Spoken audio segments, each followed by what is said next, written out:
El deporte moderno tiende al exceso, escribió Coubertin. Por eso también necesita un lema equivalente al esfuerzo físico de los deportistas y la formación de su carácter. La frase, frecuentemente citada por el escritor latino Juvenal, mens sana in corpore sano, es totalmente inadecuada para hacer justicia al atletismo moderno, ya que solo se refiere al carácter higiénico del deporte. Según Coubertin, su lugar está en el Museo da Historia Antigua. La expresión mens fervida, in corpore lacertoso, acuñada por el latinista Morlet, coincide exactamente con la idea de deporte de Coubertin. Espíritu ardiente en cuerpo entrenado. A partir de la idea del espíritu ardiente, se creó también las sesiones plenarias del Centro Latinoamericano de Estudios Coubertinianos. En su segunda edición, el mens fervida de hoy tendrá como tema Pierre de Coubertin y la simbología olímpica. Esta sesión será moderada por el profesor Dante Gerardo Parra, que es profesor a cargo de la Cátedra de Gestión de Proyectos, antiguamente denominado Olimpismo, en el cuarto año del Instituto Superior San Miguel, desde marzo de 2009 hasta la actualidad. También Dante es director del curso de Administración Deportiva de Solidaridad Olímpica, organizado por el Comité Olímpico Argentino desde septiembre de 2011 hasta la actualidad. Dante también es miembro del Comité Pierre de Coubertin Argentina. Nuestro ponente de hoy será el profesor Eduardo Antonio Pérez Restrepo, docente en pregrado y posgrado de la Fundación Universitaria del Área Andina, Fundación Universitaria Juan de Castellanos y la institución universitaria Escuela Nacional del Deporte.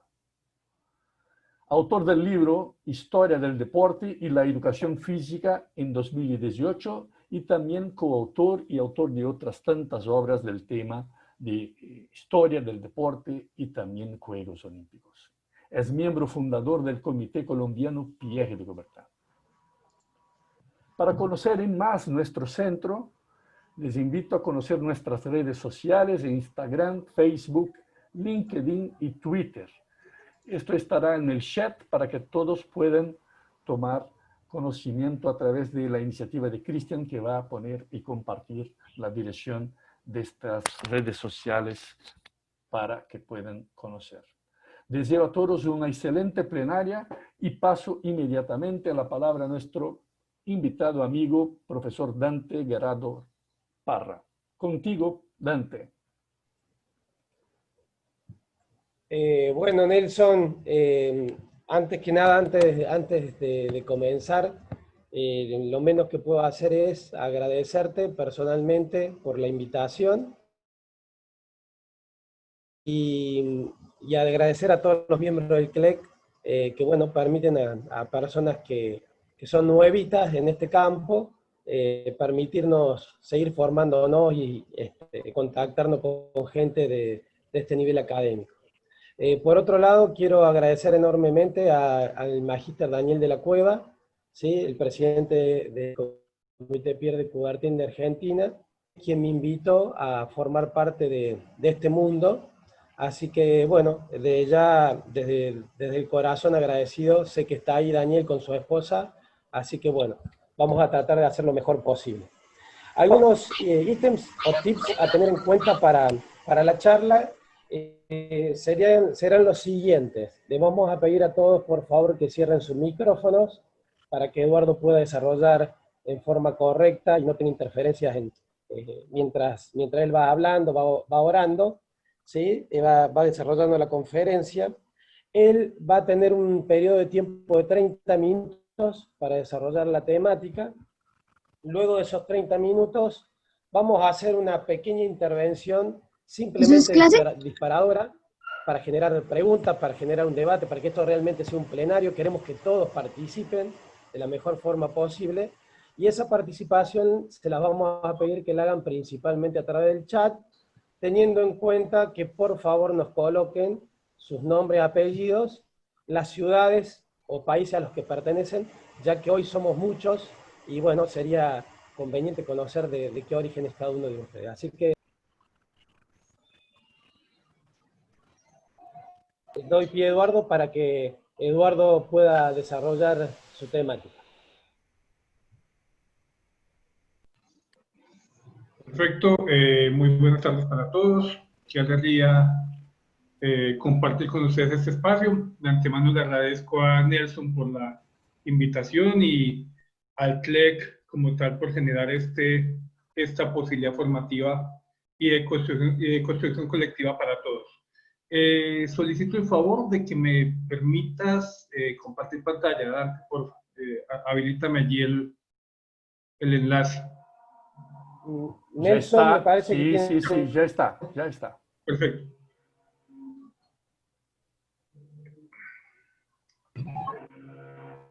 Me confirman, por favor, cuando la pantalla ya se vea.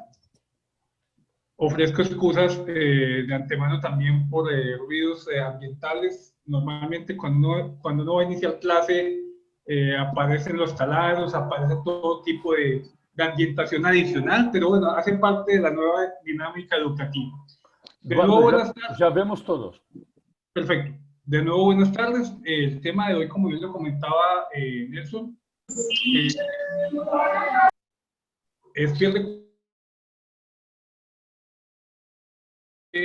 precisamente quiero iniciar abordando un fragmento corto de la tesis doctoral de Pérez Aragón, tesis del año 2016, en la cual comenta que la influencia de Coubertin, gran parte de la influencia desde la cual pensó o generó todos sus desarrollos en materia de educación física, de deporte y de Juegos Olímpicos, provino precisamente de la educación y del agorriego, de la caballería medieval, y toda la parte ritualizante de las justas y los torneos medievales y de la educación deportiva inglesa, pero allí quisiera incluir también la influencia simbólica familiar, un elemento que estoy seguro, y pues lo asumo como postura personal, pero estamos obviamente con la posibilidad de interpretar ese fenómeno. Estoy seguro que fue un elemento clave para ese amor o ese gusto de Coubertin por los símbolos. Voy a empezar por este símbolo, el escudo heráldico de la familia Coubertin. Un escudo que precisamente pues, corresponde a un símbolo y que, de acuerdo al estudio de este asunto pues, de la heráldica, tiene una simbología bien particular. Por ejemplo, el color azul simboliza a Venus, el aire, las cualidades de justicia, obediencia, lealtad, piedad, prudencia. Cuestiones que ya desde su infancia como tal, ya venía marcando como a la familia Coubertin, compañeros. Venía ya marcando obviamente a la familia Coubertin con un símbolo que identificaba su apellido y su procedencia. Precisamente esta mañana cuando tenía la oportunidad de hablar con Dante, con Silvia, la esposa de Dante, encontramos que también las almejas tienen un significado relacionado probablemente, está vinculado mucho a aquellas familias que tenían algún vínculo, alguna relación con elementos marítimos. Entonces, desde aquí empezamos la influencia como tal simbólica de Coubertin. Y precisamente ese símbolo acompaña muchos de los elementos propios de Coubertin. Nótese aquí en la parte inferior izquierda el escudo heráldico, sumado a las palabras ver lejos, hablar con franqueza y actuar con firmeza, que corresponde al ex libris de Coubertin. ¿Qué es un ex libris? Pues básicamente ese sello o etiqueta de propiedad del autor, en este caso de Coubertin, que le identifica como un grupo de libros en una biblioteca como tal. Entonces, nótese aquí el impacto que de tal momento el escudo heráldico ya tenía para él, y más aún, nótese acá el gusto, la empatía enorme que ya tenía hacia todo lo helénico como tal. Otro elemento importante, pues, partiendo de la influencia familiar, Precisamente ese es el autorretrato del padre de Coubertin, de Charles Louis Freddy, pero en la parte superior izquierda podemos notar precisamente el mismo escudo heráldico. Este sujeto, según la historia, lo perfilan como un pintor aficionado. Yo diría que la calidad de sus obras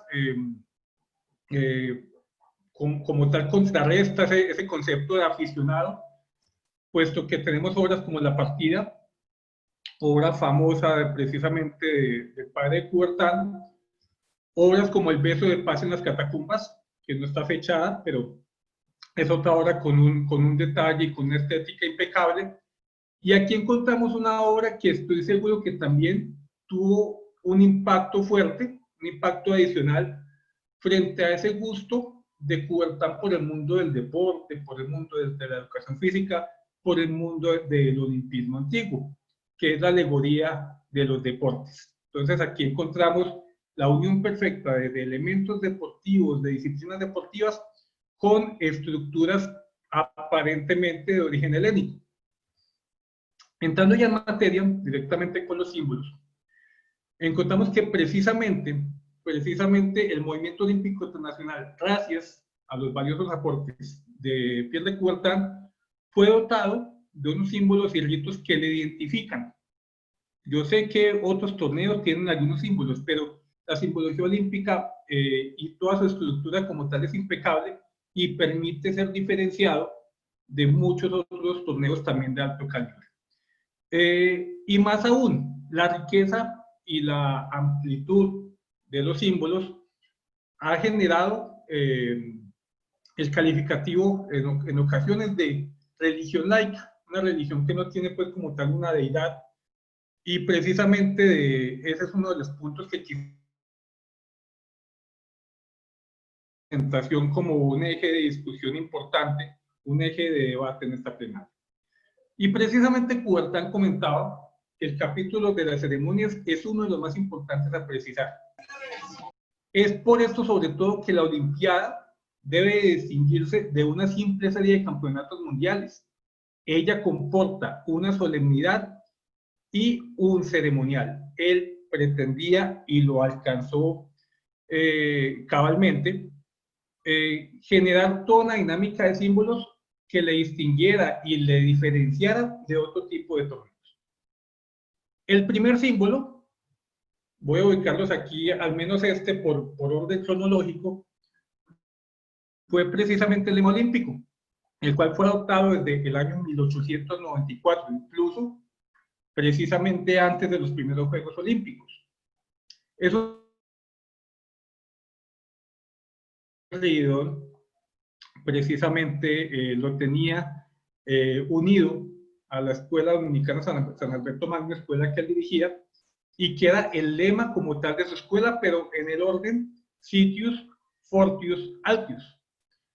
En una visita de Coubertin, precisamente observa este símbolo y solicita formalmente que le sea prestado para efectos de vincularlo al mundo o a la idea como tal de el restablecimiento de los Juegos Olímpicos que pretendía Coubertin. ¿Qué significado tiene esto? Muchísima gente lastimosamente muchísima gente lo perfila como un elemento vinculado directamente a las capacidades físicas condicionales, y no, difiere totalmente de eso. Está enfocado más a la mejora ontológica total de la humanidad gracias al desarrollo del temple humano, del perfeccionamiento moral, de la perseverancia y de la ambición por el triunfo. El segundo símbolo y uno de los más mediáticos, por no decir que el más mediático, es precisamente los anillos olímpicos, símbolo de hermandad humana, de universalidad de los Juegos y de unión de culturas y razas, donde precisamente el deporte cumple ese papel de unir y de generar entendimiento y armonía entre todas las personas. Ese es un símbolo que tuvo una influencia de la Unión de Sociedades Francesas de Deportes Atléticos. En la fotografía que está expuesta en la parte inferior, precisamente se alcanza a notar ese símbolo, que era dos anillos, uno rojo, uno azul, en un fondo blanco, simulando la bandera de Francia.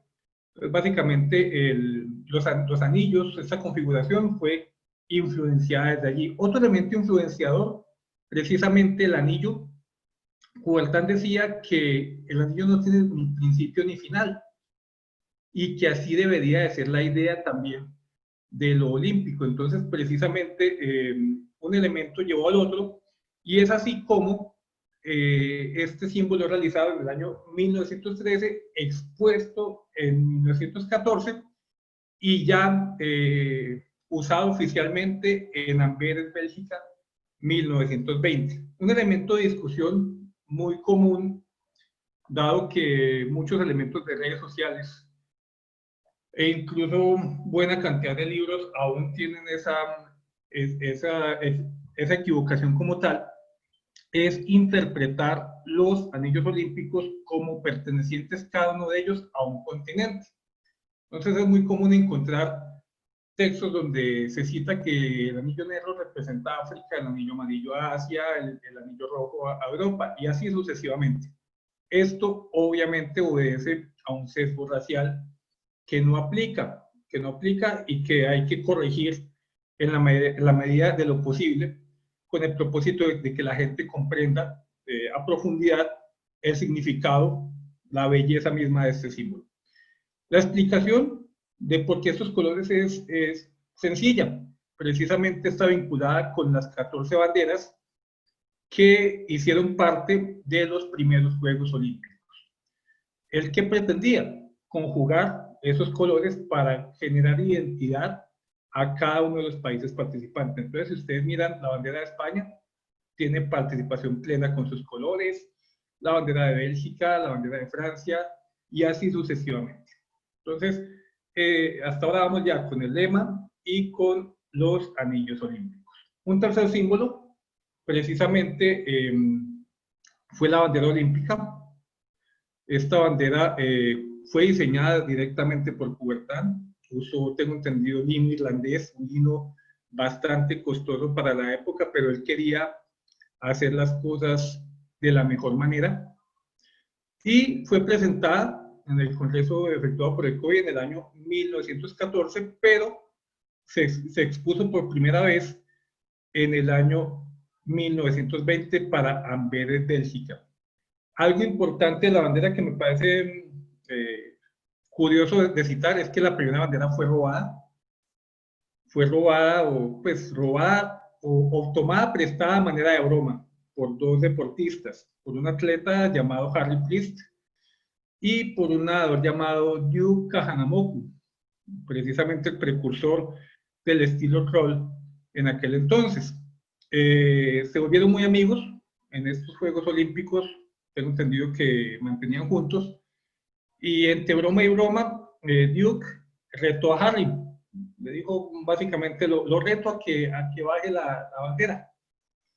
Cuando cumplió el reto, la policía los persiguió, pero ellos, precisamente Harry a los 101 años comentaba que ellos eran atletas, entonces que obviamente la velocidad de ellos superaba la de los policías y que lograron esconderse. La policía nunca supo quién la había bajado. Y es precisamente en el año 1997, cuando hay una reunión del Comité Olímpico de Estados Unidos, que se toca el tema de, bueno, ¿qué habrá pasado con la bandera? Y precisamente Harry, como el único sobreviviente medallista, él fue medallista de bronce en salto de trampolín, estaba presente allí, se tocó el tema y él básicamente dijo, no, es que está en mi casa y contó precisamente la historia, y para el año 2000 se hizo la entrega simbólica como parte del protocolo inaugural. Entonces eso fue lo que ocurrió precisamente con la bandera olímpica, con la primera bandera olímpica. Otro símbolo bien importante, el juramento olímpico, que para el bien llamado constituye un compromiso caballeresco y de honor. Este juramento está vinculado con elementos de la antigüedad. Recuerden que se dice, y Pausanias así también lo refuerza, que los atletas, los competidores, debían juramentar el cumplimiento de los requisitos frente a la estatua del Zeus Orquídeos o el Zeus Vengador. Entonces, precisamente cuando Coubertin encuentra estos datos, pues opta por intentar generar también un juramento, desarrollar un texto que le dé profundidad y que le dé valor a este acto juramentario, y surge precisamente esta frase: en nombre de todos los competidores prometo que participaremos en estos Juegos Olímpicos respetando y cumpliendo sus reglamentos. Ese componente que sigue, comprometiéndonos a un deporte sin dopaje y sin drogas, es incluido para el año 2000, a causa pues de todo el flagelo histórico del dopaje. Y aquí continúa con auténtico espíritu deportivo para mayor gloria del deporte y el honor de nuestros equipos. Cabe resaltar que en el mismo marco del cambio que se hizo para el año 2000, la palabra jurar se cambió por prometo, juro por prometo, y la palabra patria se cambió por equipos. Precisamente este acto caballeresco y de honor que comenta Conrado Durantes, también se extrapola hacia los jueces, y pocos años después, en el año 72, en los Juegos Olímpicos de Múnich, aparece precisamente el juramento de los jueces. Y también, ya de forma más reciente, los entrenadores entran también en la lógica del juramento. Ese juramento también tiene una profunda belleza. Listo, el texto no fue hecho por Coubertin, pero sí es obviamente una influencia coubertiniana bastante fuerte. Quiero aquí entrar también en uno de los símbolos que además de los anillos, yo creo que es el segundo, y es postura personal en el orden mediático, y es todo este asunto del fuego olímpico, de relevo de la antorcha y demás. El fuego olímpico pues responde precisamente a elementos provenientes de la antigüedad, a ese culto del fuego como fuente de vida y símbolo de pureza, a esa historia de Prometeo, quien le entrega el fuego a la raza humana para favorecer su supervivencia. Y partiendo de esa historia, Coubertin avala que para los Juegos de Ámsterdam en el año 1928 se encienda un pebetero, se encienda un fuego olímpico.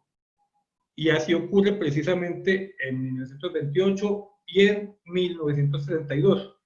Ese fuego precisamente, pues no estuvo tan revestido de protocolos, de ceremonias, pero básicamente pues se cumplió con encenderlo desde el principio hasta el final de los Juegos. Esa es básicamente la introducción del fuego olímpico. Pero afortunadamente, Cardien, haciendo la revisión histórica, se encuentra con todo el proceso que se generaba en la antigüedad para el encendido del fuego, y particularmente le llamó la atención una práctica llamada las lampaderomias, que era precisamente una carrera de relevos de antorcha, obviamente con distancias pues cortas, que revestía una importancia fuerte, una importancia casi que ritualizante en el marco de los juegos panhelénicos de la antigüedad y algunos juegos locales o menores también. Es así como, gracias a la influencia de Diem, como parte del comité organizador de los Juegos Olímpicos de Berlín en el año 36, pues se analiza bien este proceso, y se encuentra también que precisamente el fuego era encendido en el templo de Hera.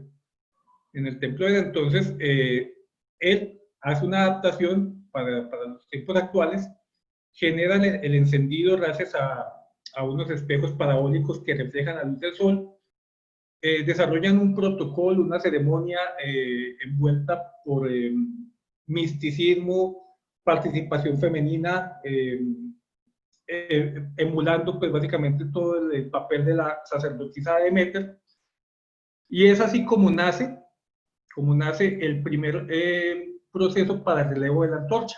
El fuego se enciende la primera antorcha, esta antorcha pasa a manos de un atleta representativo de esta nación, y este atleta hace un recorrido importante para entregarla a otro deportista o a alguna personalidad. Actualmente es común encontrar que usan atletas, personalidades, e incluso ha habido Juegos Olímpicos donde población civil ha tenido la oportunidad de portar también la antorcha.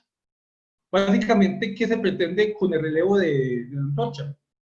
Entregar de mano en mano, de persona en persona, de cultura en cultura, el espíritu olímpico de la antigüedad. Otro símbolo bien relevante, el himno olímpico. Normalmente, el idioma oficial, pues ustedes bien saben, es inglés, francés y griego. Quiero exponerlo hoy en español para que puedan apreciar la belleza del mismo. Este también es un símbolo de vieja data, es uno de los primeros símbolos como tal. Es expuesto precisamente en los primeros Juegos Olímpicos, el 25 de marzo de 1896, pero curiosamente apenas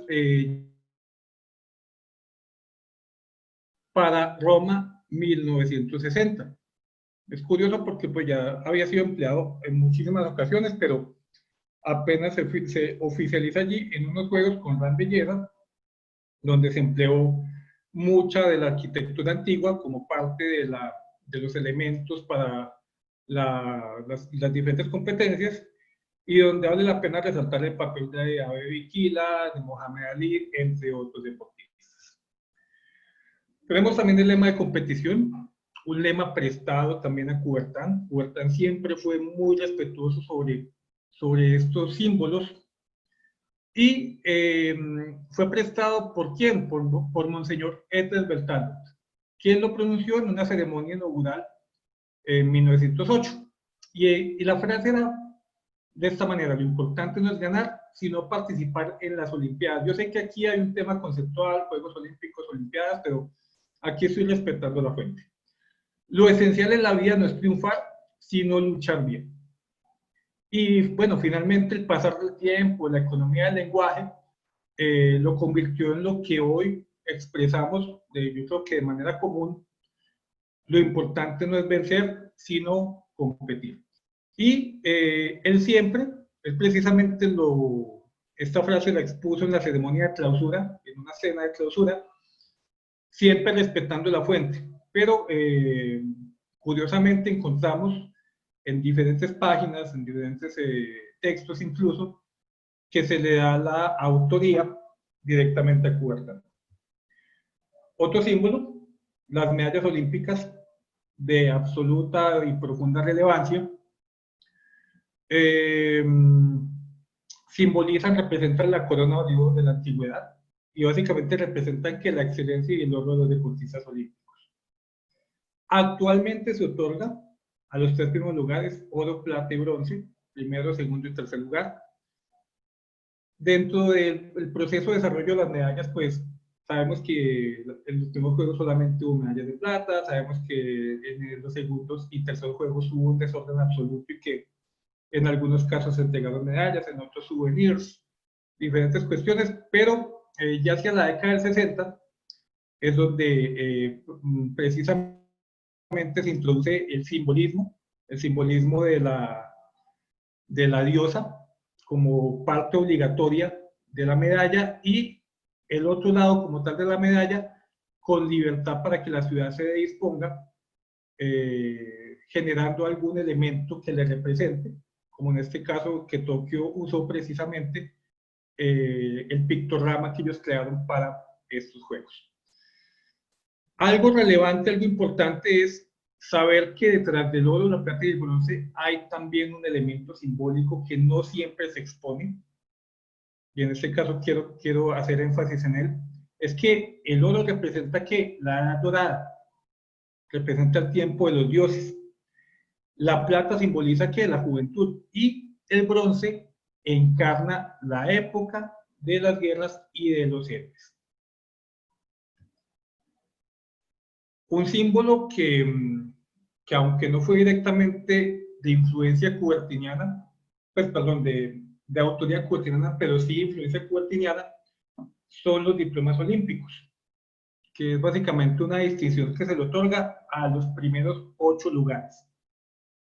Este símbolo aparece en el año 48, se otorgaba solamente para los primeros 6 y posteriormente se amplía para los 8 primeros lugares. Notes aquí los modelos empleados para Londres 2012 y para Río 2016.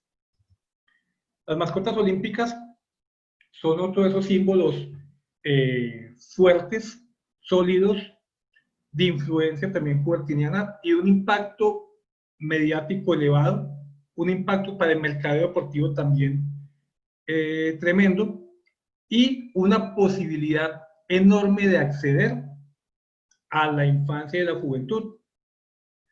Me explico. Muchas de las personas que estamos aquí presentes, nuestro primer contacto con lo olímpico, por darle un término genérico, fueron probablemente las mascotas olímpicas. Y si no las mascotas, los embajadores olímpicos. O sea, aquellos elementos que acompañan a las mascotas. Yo recuerdo muy bien que para el año 92, Barcelona 92, mi primer acercamiento a los Juegos Olímpicos fueron precisamente los souvenirs, los elementos que se dieron para estos Juegos.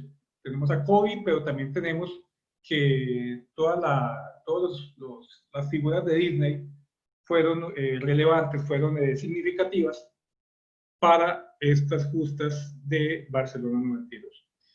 Y es así como precisamente se genera un proceso de mercadeo enorme en camisetas, en peluches, en diferentes presentaciones posibles y presentaciones que poco a poco van trascendiendo, no solo el generar cercanía, sino también el generar procesos de coleccionismo, el generar vínculos importantes con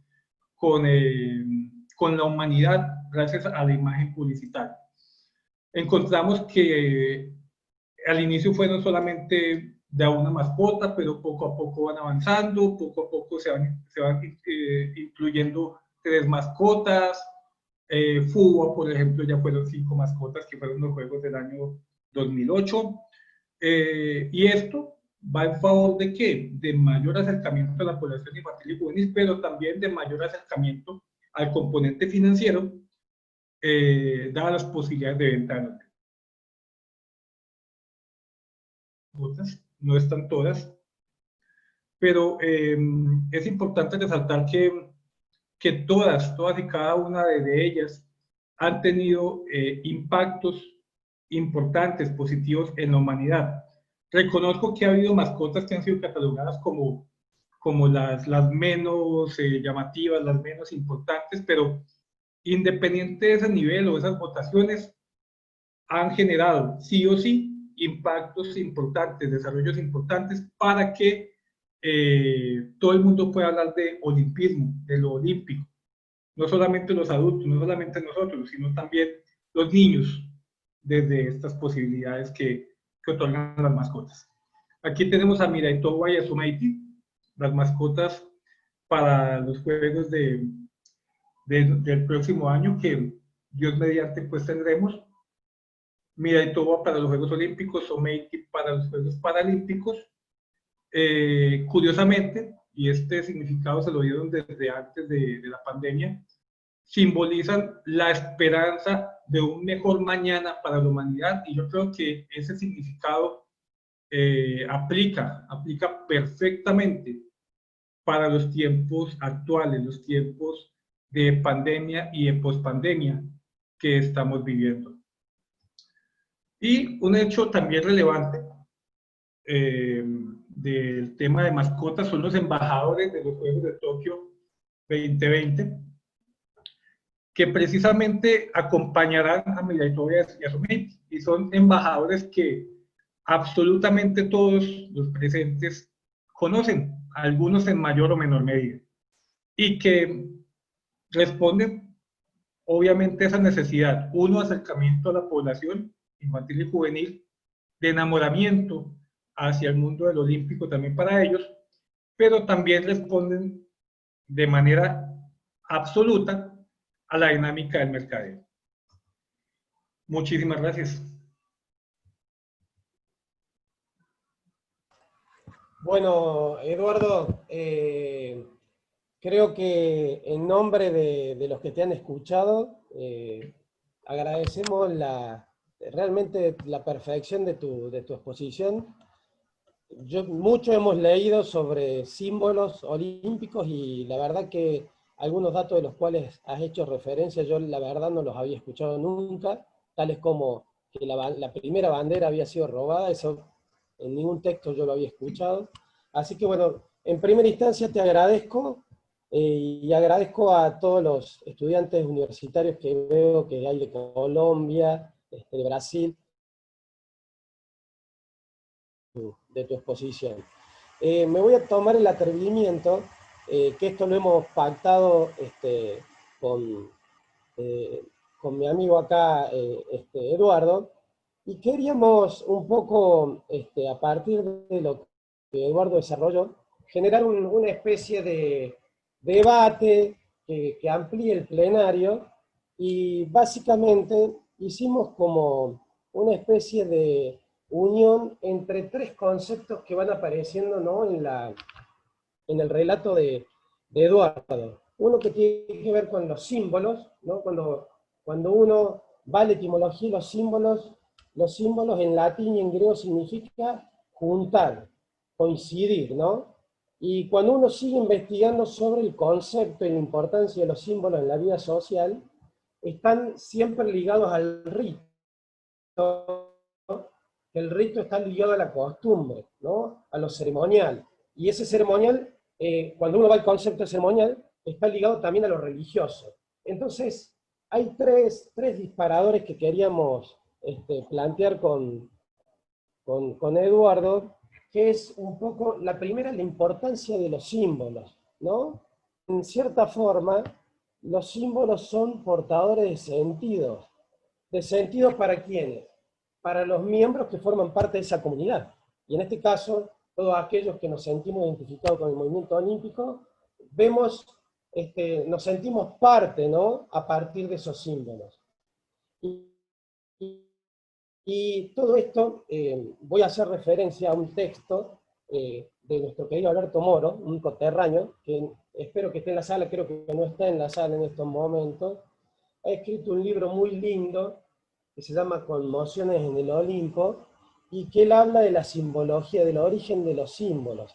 Entonces nos remite a la semiótica, y dice que el valor de la comunicación simbólica relativa a la institución y al esfuerzo del orden simbólico es lo que sustenta una organización. En definitiva, estos anillos, en definitiva, estas antorchas, en definitiva, este fuego, hablan de un orden simbólico y habla de unos valores que están inmersos en ese orden simbólico. Y por último, para ya abrir un poquito el debate y la plenaria, que es un poco lo que queremos, y para que ustedes vayan, por favor, dejando sus preguntas en el chat, me voy a remitir a Bourdieu a partir de este contexto que marca Alberto Moro en su libro. Bourdieu dice que la eficiencia de simbólica depende del grado en que la visión propuesta está fundada en la realidad, ¿no? Y esta mañana con Eduardo hablamos, bueno, a ver los anillos olímpicos, ¿sí? La eficiencia simbólica de los anillos olímpicos que fueron creados meses antes a la Primera Guerra Mundial, ¿no? Qué fuerte que fue esto, porque los anillos olímpicos nos remiten a la paz, a la interculturalidad, a la unión, ¿sí? Según Bourdieu, en estas afinidades objetivas de las personas que se trata de agrupar, hay un poder que releva y consagra esta eficiencia simbólica, ¿sí? Entonces, para ir cerrando un poco este concepto de lo simbólico, Bourdieu nos dice que un poco esta eficiencia y un poco tienen sentido en función de lo que representa, pero también de los pares simbólicos u organizaciones de los opuestos binarios. Esto establece Strauss. ¿Qué significa esto de los opuestos binarios? Bueno, que básicamente el fuego, como bien dijo Eduardo, hace referencia a la luz, al calor, a la seguridad, al abrigo, en contraposición de algo, ¿sí? Por eso dice binario, opuesto a lo binario, en contraposición de lo oscuro, del oscurantismo, de lo que no se quiere. Y lo mismo sucede con los anillos, ¿no? Con este símbolo tan fuerte. Los anillos representan paz, representan unión, en contraposición binaria que a las guerras, a la destrucción. Y bueno, y ya para cerrar, porque en definitiva no quiero extenderme en el tiempo, el otro planteo que surge es en que en ciertos momentos, ¿no es cierto?, el movimiento olímpico se lo ha comparado con los rituales o las ceremonias religiosas. Como muy bien dijo Eduardo, en ciertos momentos, si bien no en virtud de deidades receptoras, como es el caso de la mayoría de las religiones, pero sí dice Conrado Durantes que el destinatario de estos rituales, estas ceremonias, es el homenaje al hombre mismo. ¿Sí? Entonces, bajo esta mirada, bajo estos conceptos que hemos dejado vertidos, los invitamos a que propongan preguntas, amplíen el debate y generemos un plenario, una charla que nutra lo que ha desarrollado Eduardo.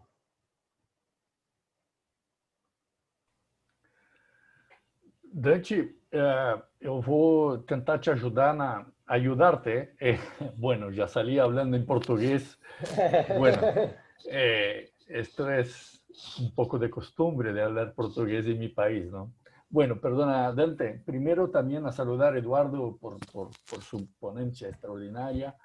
El tema de símbolo a mí particularmente me suena como algo importante en todo el movimiento del olimpismo, ¿no?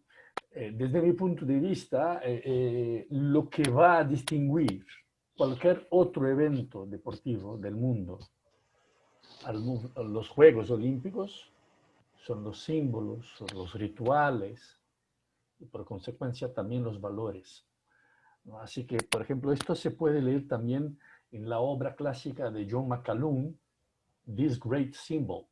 Es un tema, había un libro ya más antiguo, pero aún así una referencia para comprender estas relaciones que me parecen tan importantes. A mí me gustaría en este momento solamente comentar, no hacer preguntas. Héctor quiere dirigir una pregunta, pero también vamos a motivar a todos los otros no miembros del centro que también hagan preguntas. Los estudiantes envíen sus preguntas ahí por el chat escrito. Los miembros del CLEC pueden hacer sus preguntas directamente por el micrófono, sin problema alguno. Otra vez, parabéns, Eduardo, volveré a hablar al final. Héctor, lo paso a él porque controlo el micrófono, Dante, y después sigue tú. Perfecto, perfecto. Héctor, por favor, tienes que ayudarme con tu micrófono. Todavía no.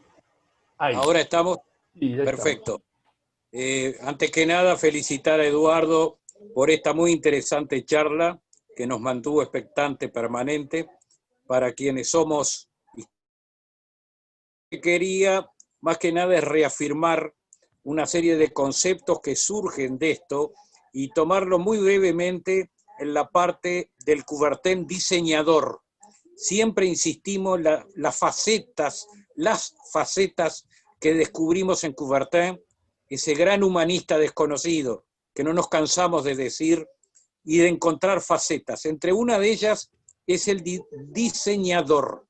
Si ustedes sacan la cuenta que esto fue diseñado en 1913, en una carta que envía Coubertin a sus colegas, invitándolo para el Congreso del 2014, esos aros los dibujó y los hizo y los dibujó a témpera en la propia hoja, y nunca más, o sea, llevan 107 años de diseñado y nunca más fueron tocados, nunca más fueron corregidos.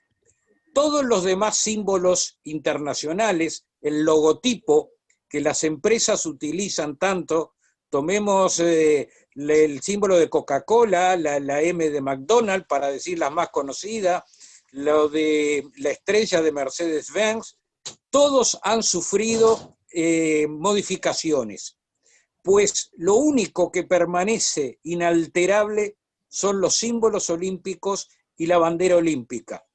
Aún en las letras, que lógicamente por la tipografía, la evolución de la tipografía, eso ha tenido algunas modificaciones. En lo demás, el símbolo olímpico es una permanencia, y ahí hay que reconocer algo enorme de Coubertin, su gran capacidad creadora, su gran capacidad de diseño, que vio en un futuro no solo lo inestable que podía hacer alguna otra cosa, pero sí lo perdurable que iban a ser los juegos, y que esos juegos iban a tener una simbología. Yo siempre sostengo y digo, si ustedes muestran a un chico de 5, 6 años, 7 años, cualquier símbolo podrá entrar ahora con la M de McDonald's, que es la que está llegando más en el mundo, pero ni bien ven los símbolos olímpicos, inmediatamente asocian con deporte, con movimiento, con acción, con competencia, no solamente para los Juegos Olímpicos. Por eso me pareció muy bien que Eduardo insistiera en el primer momento con los símbolos, porque son los aros uno de los elementos principales. Y si hay algo que yo luzco siempre con orgullo, es en la solapa de mi saco el pin de los aros olímpicos. Excelente, excelente. Gracias, Horacio, por tu aporte. Eduardo, aquí aparecen dos preguntas desde el chat. Te la voy a leer a las dos, puedas responder de un solo tirón. La primera dice Ricardo, quisiera preguntar si el fuego olímpico puede tener relación alguna con el mito de Prometeo, o algo dijiste con respecto a eso, o si el mismo fuego puede ser representado de los hombres dioses en conmemoración y en honor a ellos. Esa es una. Y la otra es de nuestro amigo Abraham Jure, de Jujuy, de Argentina, que dice lo siguiente, Abraham: tenía entendido que los 5 colores de los anillos sobre el fondo blanco es porque al menos uno de ellos está en todas las banderas del mundo. Bueno, ya ambos aprovechan para felicitarte, Eduardo, por tu exposición.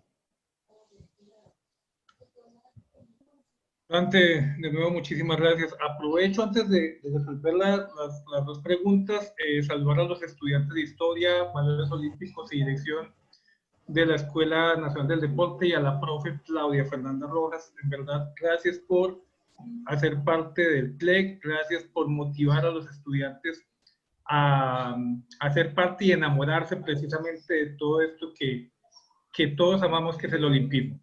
La primera pregunta está vinculada a lo de Prometeo. Sí, efectivamente, el fuego parece como símbolo de pureza, símbolo de vida, símbolo de construcción, pero está vinculado, está unido en la antigüedad precisamente a la historia, al mito de Prometeo, quien roba el fuego divino, como lo roba para dárselo como regalo a la humanidad para favorecer su supervivencia, y es castigado por ello. Entonces, pues por ese lado, sí, precisamente es un elemento de corte mitológico que hace parte precisamente de la historia del fuego como tal.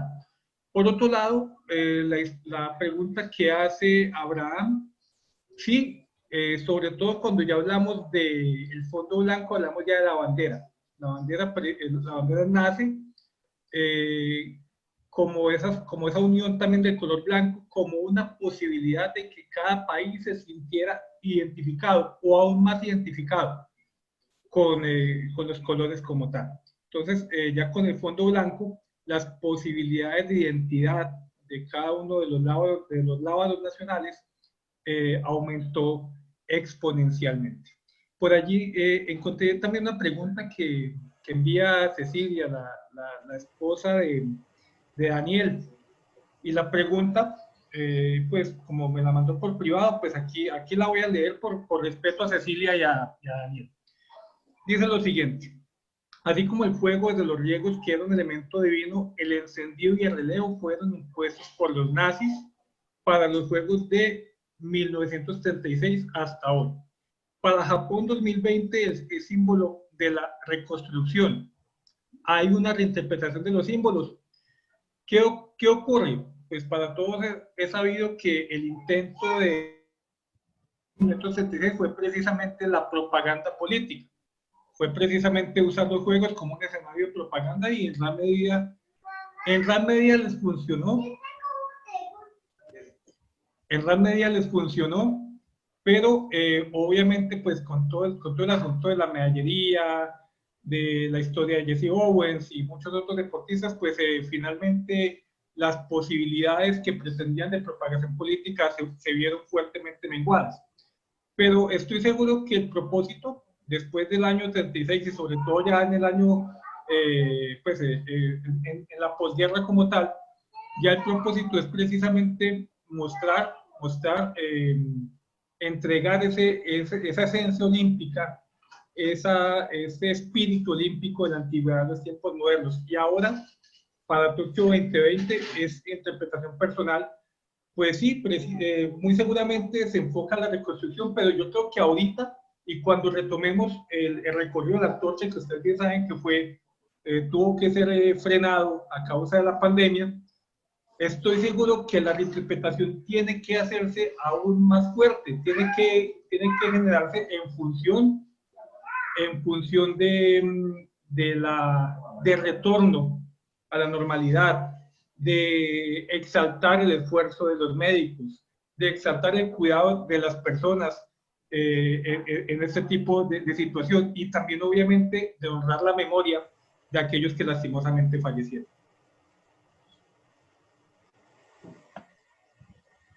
Perfecto. Nelson, tú querías hablar, Sí. comentar sobre una pregunta que había aquí de una alumna brasilera, una docente brasilera. Sí.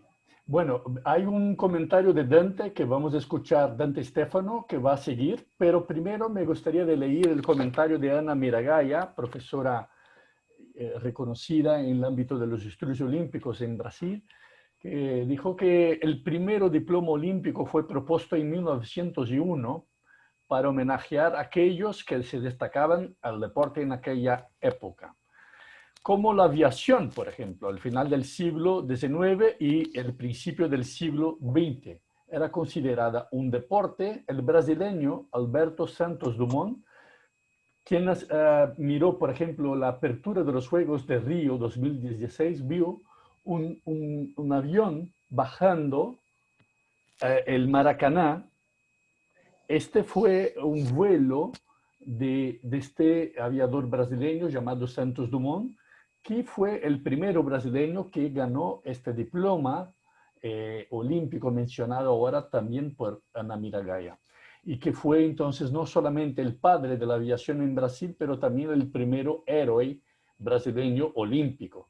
Y hay un libro al respecto de esta historia escrito por Ana Miragaya y profesor Lamartine da Costa, de que sea posible bajar directamente de la internet libremente a todos, me parece.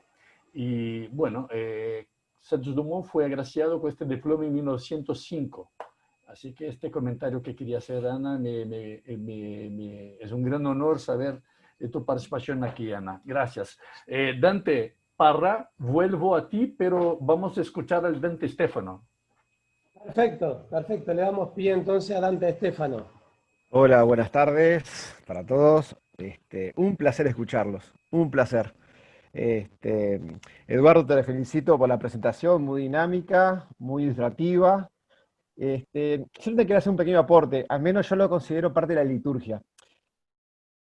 El símbolo que se incorporó fue el que los atletas olímpicos, a partir del año 2017, pueden tener un postnominal, o sea, en vez de ser señor, señora, doctor, arquitecto, se les autorizó, y tú, Eduardo, también puedas ilustrar un poquito, quieras comentar algo. En 2017, en el Foro Internacional de Atletas, en Lausana, con el auspicio de la Comisión de Atletas del Comité Olímpico y de la Asociación Mundial de Atletas Olímpicos, se autorizó usar la identificación OLY. Un atleta olímpico tiene ahora un símbolo que muy pocos mortales tienen, que es el OLI, OLI. Eso lo pone ante su nombre como un título profesional y lo distingue frente al resto de la humanidad. quería hacer ese pequeño aporte, que yo a veces lo trabajo en alguno de los cursos que doy, porque fue el último símbolo que se incorporó para distinguir en este universo del olimpismo. Es muy exclusivo, poco universal, es muy exclusivo. Simplemente Bueno, eso, un fuerte abrazo, Eduardo, Nelson y todos los miembros de esta red. Dante, a preguntar si hay alguien aquí presente que es un Oli, porque tenemos en el centro atletas olímpicos. Si hay alguien, por favor, que se identifique también se presentando en el chat, por favor. Bueno, Dante, seguimos, Dante Parra. Bueno, tenemos algunas preguntas más, Nelson. Más bien, más que una pregunta, es un comentario de Orlando, José Arenas. Dice lo siguiente: los récords actuales están muy lejos de las primeras ediciones de los Juegos. Bueno, a mí que me gusta el atletismo, la primera mujer hizo 12.3 y hoy las mujeres están corriendo en 10.75, ¿no? 10.50 y pico. O sea que avalo totalmente lo que está diciendo Orlando. Y sigue en su pregunta. Creo que tiene que ver con que el hombre ha superado cada vez más un ejemplo perfecto de la mejora deportiva y competitiva que los seres humanos se imponen a sí mismos cada día. Creo que los juegos representan que no existe ningún límite tangible para los seres humanos. Nuestro único límite radica en que tan fuerte es nuestra voluntad, ¿sí? Y me permito esta pequeña aclaración: aquellos que nos gustan los deportes de tiempo y marca, decimos, bueno, ¿hasta qué punto van a seguir bajando los 100 metros, no? Cuando bajar los 10 segundos era casi imposible, y hoy están corriendo en 9.58. ¿Hasta cuándo, hasta dónde va a llegar ese límite? Y esta sí es una pregunta para ti, Eduardo, y unas felicitaciones. Tomás Bolaño pregunta, dice: por algunos símbolos de Coubertin se infiere afiliación a la masonería. ¿Qué se sabe al respecto? Y bueno, felicita y agradece, y Mauricio Hernández de Colombia también agradecen tu participación. Bueno, Nante, muchas gracias. Gracias a Orlando por el comentario, muy, muy acertado. Y Mauricio, colega y viejo compañero, a ver, voy a ser muy honesto y prefiero aquí la honestidad. Frente a ese tema de masonería, no tengo conocimiento, pero da la posibilidad que da la plenaria, y eso lo hablamos precisamente cuando la estábamos planeando, damos la libertad a cualquier miembro del CLEC que de pronto pueda aportar frente a este asunto de esa relación, de esa presunta posible relación a la que alude Mauricio Hernández frente al tema de simbología olímpica y masonería. No sé si de pronto hay algún compañero del CLEC que pueda de pronto ilustrarnos al respecto.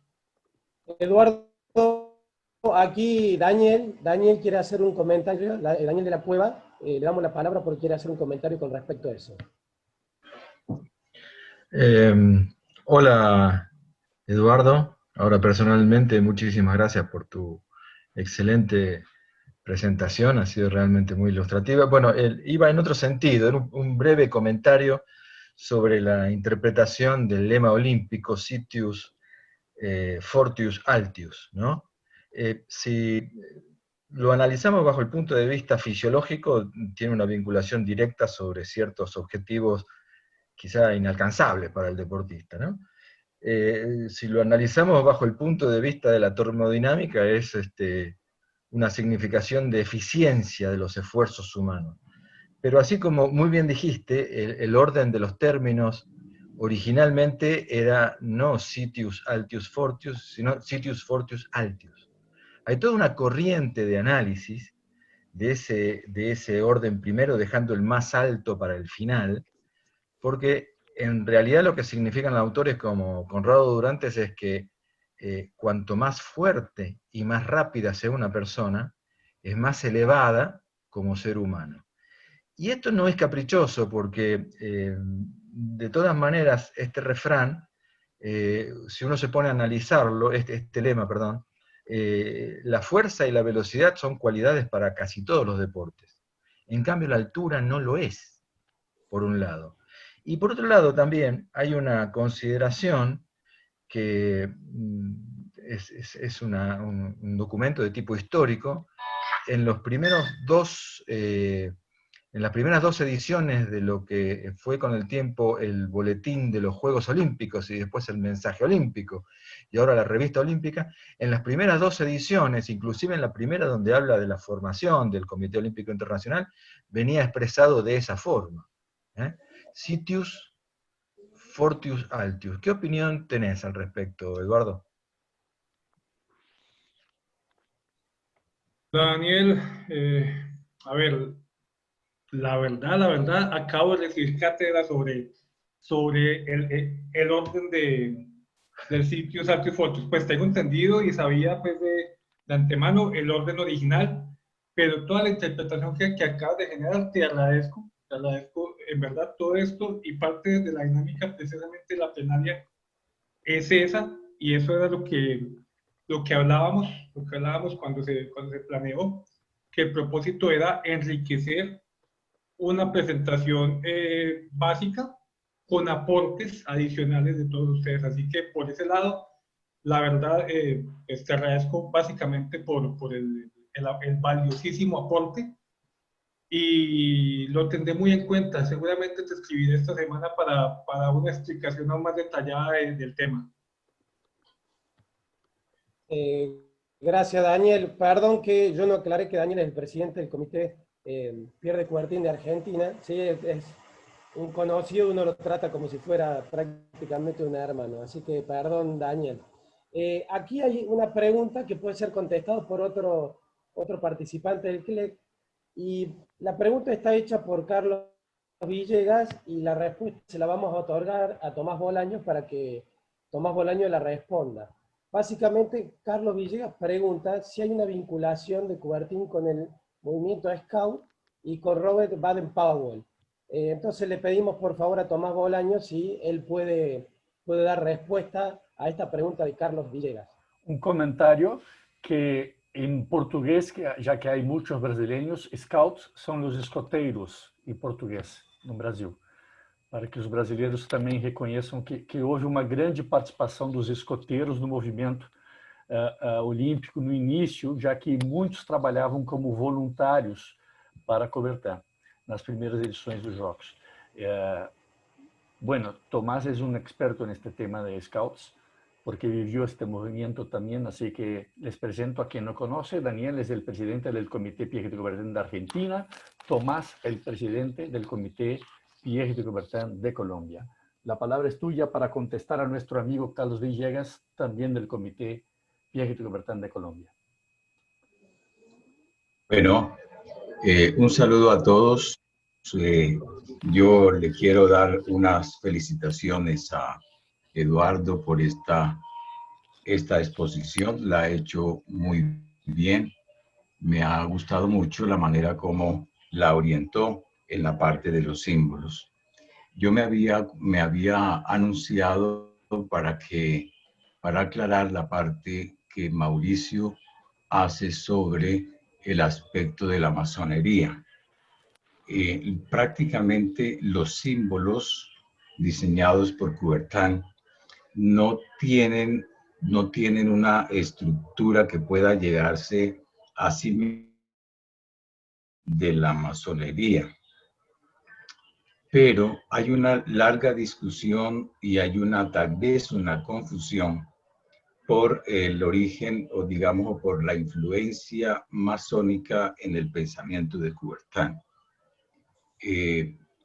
No hay claridad sobre eso, si Coubertin fue o no fue un masón, pero sí es claro que él se había autodefinido como un libre pensador, tanto porque la gran mayoría de los franceses de la época se pronunciaban de esa manera. Libre pensador es una persona que en ese momento de la vida histórica de Francia, de Europa, con respecto a la Iglesia, se mantenían libre pensadores frente a la estructura ortodoxa de la Iglesia.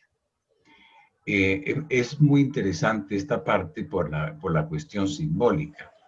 Posteriormente, hay algunos descubridores de símbolos de la masonería dentro de los símbolos, imágenes, estatuas que se le han hecho a Coubertin y han, digamos que han hecho un discernimiento y tal vez alguna ilusión de encontrar objetos, figuras que se relacionan con la masonería. De todas maneras, si fue o no fue masón, eso era un inconveniente al principio dentro de la iglesia para aceptar el movimiento olímpico. Y el barón Pierre de Coubertin tuvo mucho cuidado en el acercamiento al Papa, sobre todo cuando se pretendía que Roma fuera sede de unos Juegos Olímpicos, ya no me acuerdo en este momento la fecha, pero que no se realizó. Tomás, te agradezco mucho ahí el tremendo aporte y aprovecho, me tomo aquí el atrevimiento de solicitarte también el refuerzo con el asunto de lo que comenta Carlos Villegas.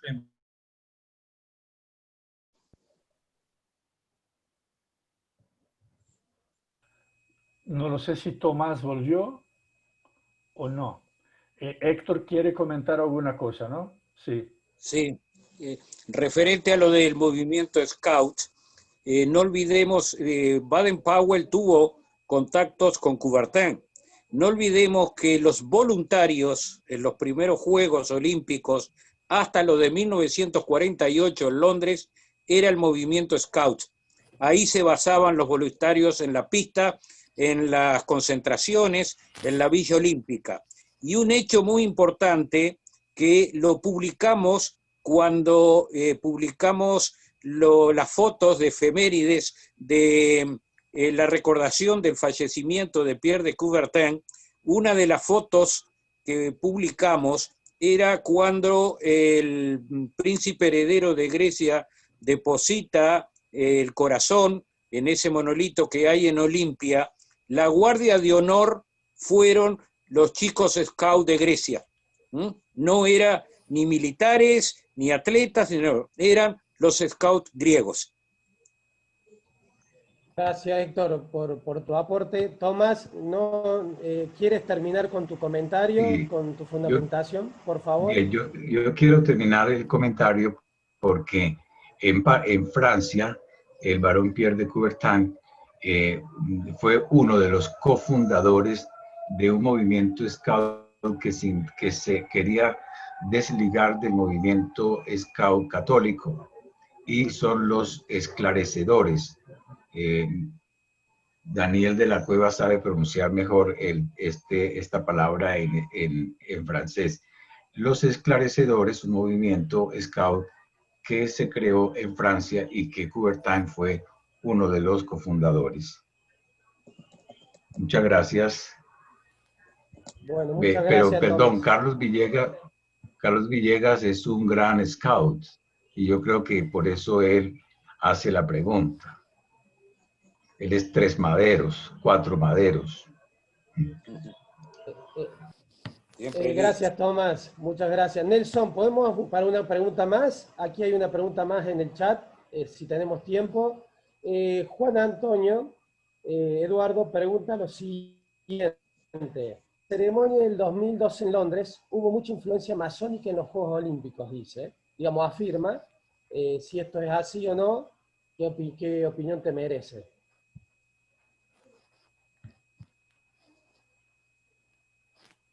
Me inclino en este caso al comentario que hace el presidente del Comité Colombiano, Tomás Bolaños, frente a la discusión que se ha generado sobre si tiene influencia o no masónica, pero la verdad, pues cuando uno observa el ceremonial, tanto inaugural como de clausura y todos los procesos que se dan en los Juegos Olímpicos, pues yo creo que los ojos se nublan ante la belleza dinámica de los mismos y ante la posibilidad, pues, no solo mediática, sino también de construcción de paz en todas las naciones. Entonces, la verdad, frente a ese componente, y si hubo o no influencia en esta ceremonia, Me queda de tarea.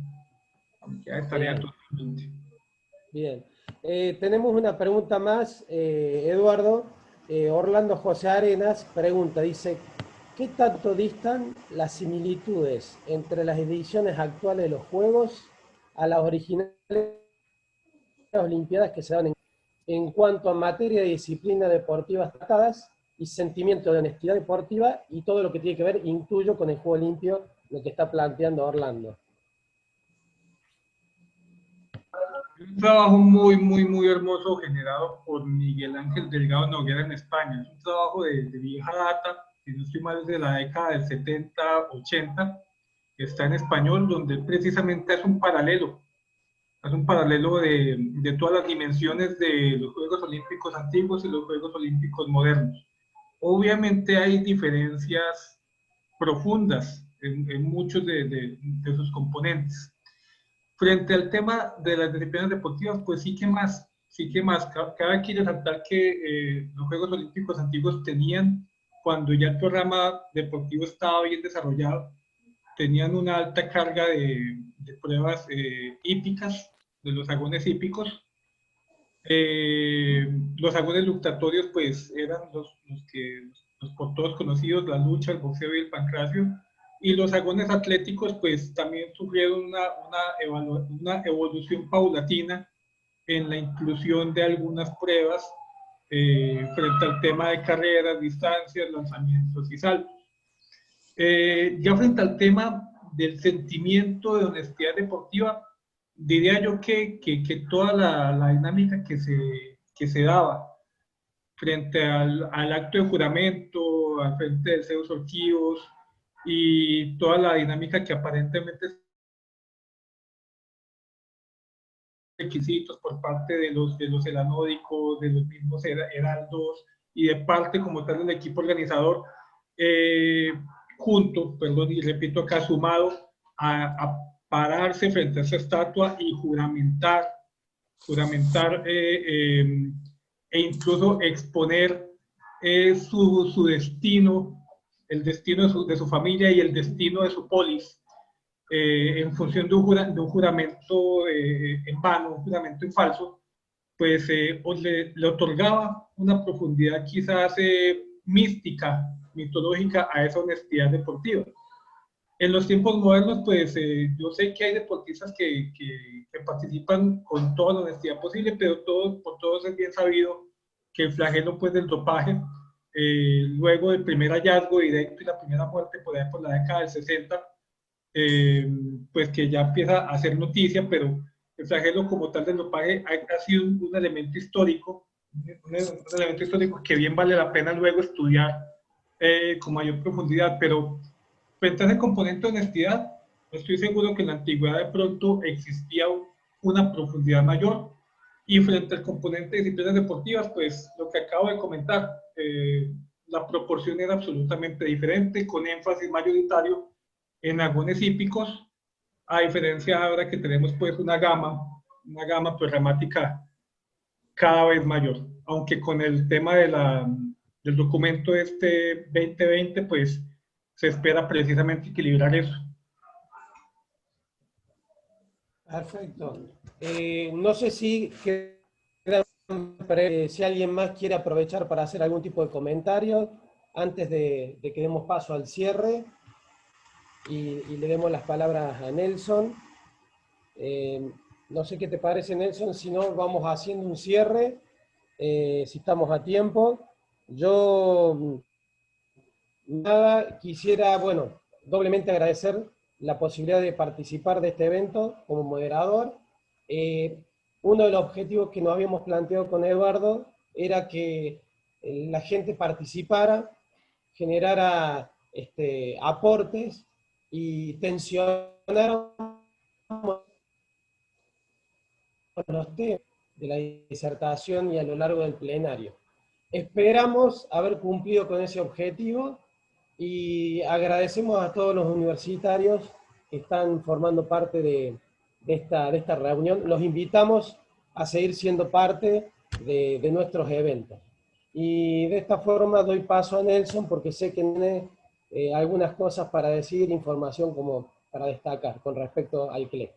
Bueno. Muchas gracias por todo. Gracias, Eduardo. Ha sido un gusto compartir contigo. Bueno, yo pediría que hagan algún movimiento o pongan también sus manos ahí para saludar a Eduardo y la extraordinaria conducción también de Dante por este trabajo de hoy. Bueno, hicimos una dupla fenomenal. Pero no puedo olvidar de abrir la palabra a Eduardo para que también agradezca a Eduardo. Vamos. No, la verdad, o sea, de nuevo, de verdad, muchísimas gracias, Nelson, por la invitación. Gracias a todos los participantes, porque el CLEC precisamente es esto, es la unión de esfuerzos, es la unión de voluntades, es la unión de intereses, en este caso en función de promover el pensamiento de Pierre de Coubertin. Gracias por los aportes valiosos. Creo que, al igual que en la sesión anterior, se cumplió esa posibilidad de plenar, esa posibilidad de construcción colectiva. Yo traigo un conocimiento básico, pero yo sé que aquí en las 166 personas que hay conectadas, pues podemos generar aún una dinámica mayor y un conocimiento un poco más amplio, ¿no? Felicitarlos a ustedes por soportarme durante todos estos minutos. En verdad que es un esfuerzo tremendo, un día sábado. Entonces, pues me doy por bien servido que me escuchen, que estén atentos y que generen este aporte tan importante.